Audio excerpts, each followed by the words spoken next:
What's up, guys? I'm gonna walk you through my daily flexibility slash mobility routine, which is primarily focused on developing competency for gymnastics movements, which will become more evident towards the end, but it's also good for just general purpose. But anyway, I kind of fly through it, so try to keep up. But start with just a basic quad stretch. And I have a rule for all my stretches. There's a 20-second limit. So there's a skill to stretching, I think. I think it's a skill to be able to intentionally relax a muscle and allow it to lengthen. So practice, but I used to stretch for long periods of times, and I'd hit each stretch multiple times, like 30 seconds, 3 times each. But I've had a lot of success just kind of flying through it. So that's it. That was my quads. I'm gonna move into a hamstrings. The idea is, as you develop that skill, ability to breathe and stay relaxed, you can jump into a stretch and hit a nice bendy position pretty quickly. You just have to hold it for a few seconds, and that's it for the day. Just quads and hamstrings done just like that. Go into a little adductor action here. So the skill, as you hit these consistently, it's a lot like strength training, where you get a feel for what's going on, what's happening in your joints and your muscles, and you can make it happen quicker at will. I wouldn't say world class or anything, but compared to your average gym goer, I am outrageously bendy, which is what I want. All right, there's basic thigh. I'm gonna move straight into hip with front and back lunges. So the idea here is I really want to drop my front hip as low to the ground as possible. I've still got that 20-second rule. I'm just trying to find it, sink into it, drop my hip down a little bit. This is these two stretches, this front lunge and then the back reverse lunge that I'll do in a second, are the two primary stretches for, in my opinion, for training your split, which I'm pretty darn close to. But to get your split, you need to be able to, your front and your back thigh need to be in line with each other. Which is why you're trying to open up that space, in your crotch, and find where you're able to get those two femurs in line.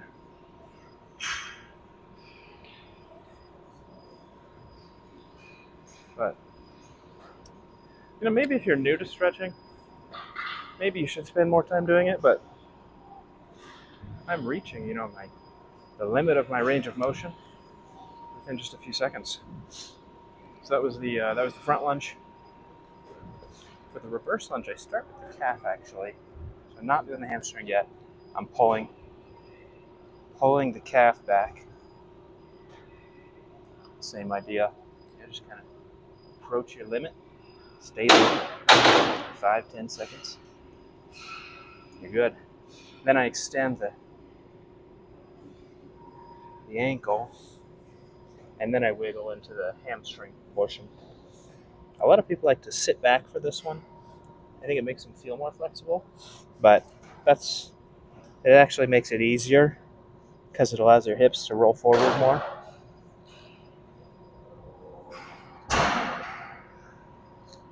There we go. Find that nice position. Hang out there for a few seconds. Good. Next leg.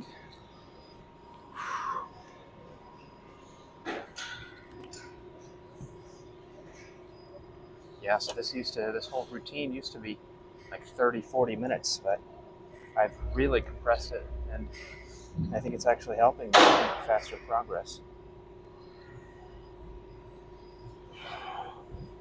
Toes forward. I tore my right hamstring a couple years ago. It's given me a little more trouble ever since then, but we're getting there. There we go. Trying to compress the abs, really push my chest into the leg.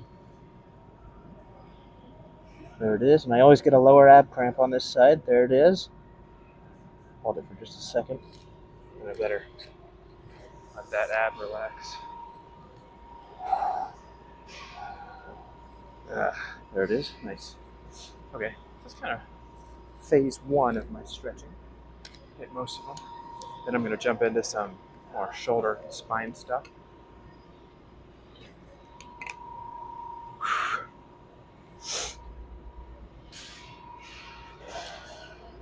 And wrists. Wrists are super important. I start with palms down, and I'm actually rotating my shoulders. First, I'm going to internally rotate my shoulders, and then lean it forward. Same idea. Relax into as far as you can. Hold it for a few seconds. Feel good. Come back. Now I'm going to externally rotate my shoulders. And then same thing. I think this heavily externally rotated stretch is what has actually allowed me most to get more comfortable bearing my body weight on my hands.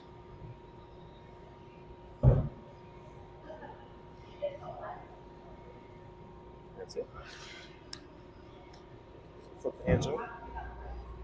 The extensions are the same thing. I'm going to externally rotate and then lean back this time.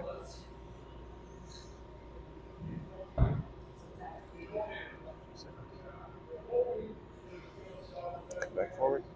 Internally rotate. And back.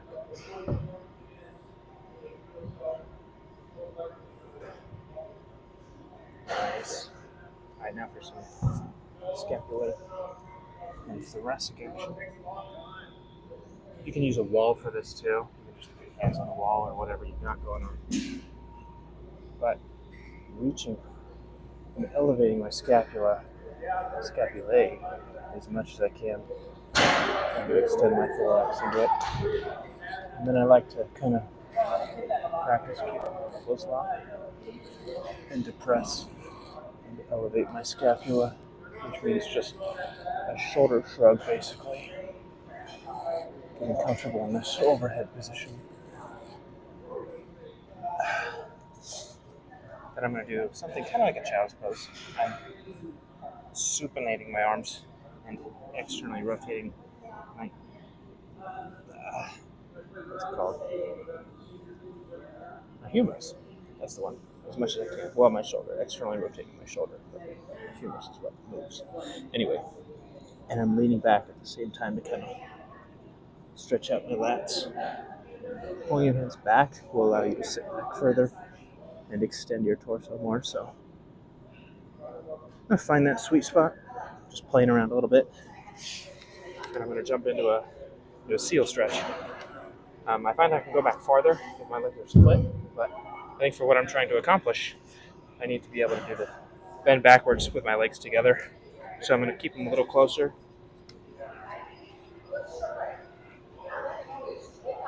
And same thing. I'm not trying to crunch my spine here. I'm trying to breathe, relax my abdomen.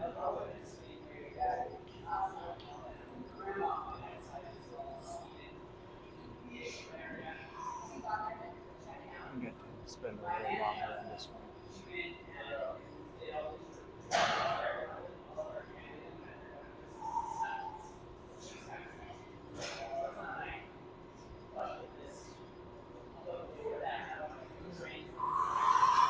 That's good. That was phase 2, I guess. And phase 3, this is where we really get into the fun stuff.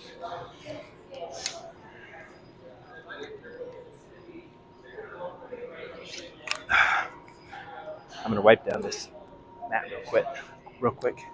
and get it out of here because I'm done with it.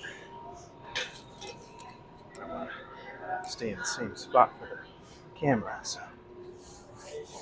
always right there in your equipment. Everything you grab is dirtier than you could possibly imagine, but I just, more than anything, I just want people to know that I respect the gym, appreciate it, do what I can to take care of it.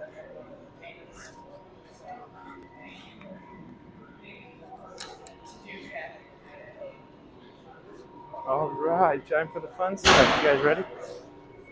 So I'm really just going to play around in my bridge position. You guys definitely won't be able to do this, but here we go.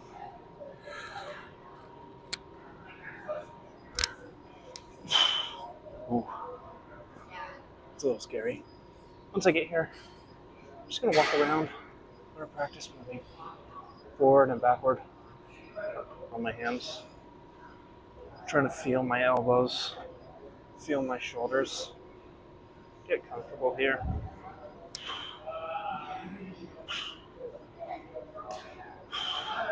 And I'm going to walk it in as tight as I can. And once I do that, I'm going to lift up one leg, straighten it out. That's kind of my real true bridge position. And then I'm going to practice my kicks. 1, 2, 3, 4, 5. I'm trying to keep my legs straight. It's really hard. There we go. Once I do that, I'm going to practice holding on one arm at a time. I'm going to space my legs out a little bit. But just 1, 2, 3, 4, 5, 6, 7, 8. Nice. Okay. Now I'm just going to walk it in a little bit more. Just squeezing those glutes. Get that as tight as I can.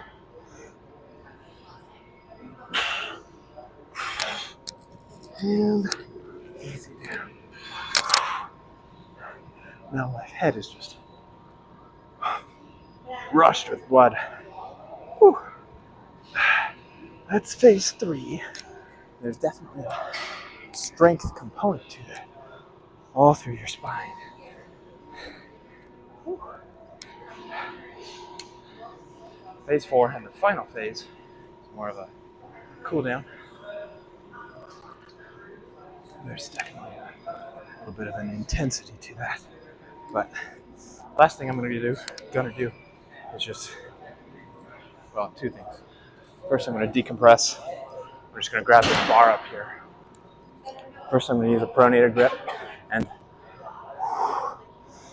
I'm trying to relax. I want to decompress my whole spine.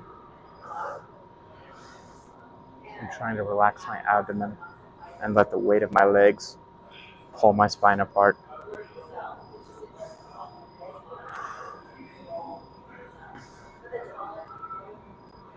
Okay, that was a pronated grip. Now I'm going to take an underhand grip, and I don't think this is going to be in the camera, but I'm actually using an open grip as well, so my thumb is on the same side of the bar as my fingers. This is just going to stretch the lats out a little more, but I'm trying to lock those elbows, reach up high, relax everything head to toe, still letting my spine decompress a little bit.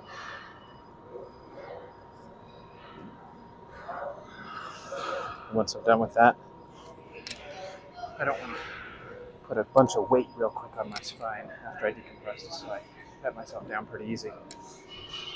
But one more thing will be done after I've opened up some space in the spine. I like to. Hold on, I gotta tuck my shirt in, or else it's gonna get caught in the roller.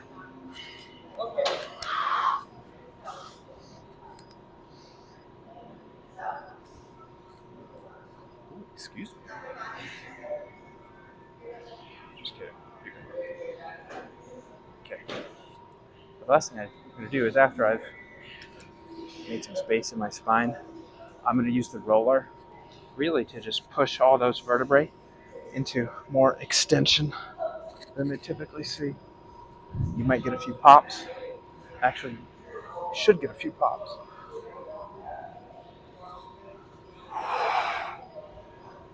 But you're trying to just let your spine bend backwards and relax. This feels really good on the scapular musculature. Can usually get a few pops out of my cervical vertebrae as well.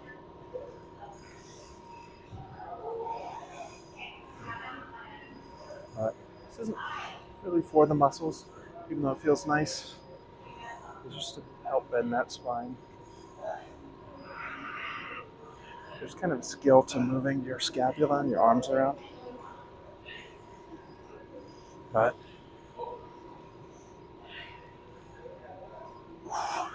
you'll get used to it. I don't spend too long on it. That's going to be it.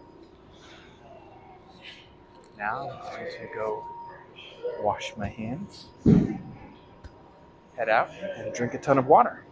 But that is exactly what I do for my mobility. What I've been doing. It's looked exactly like that for probably a month now. But anyway, every day you can see, especially from the bridge, that it's working. The idea is really to get that back walk over. But I'm getting there. Anyway, try it out. Have fun. Good luck. Peace out.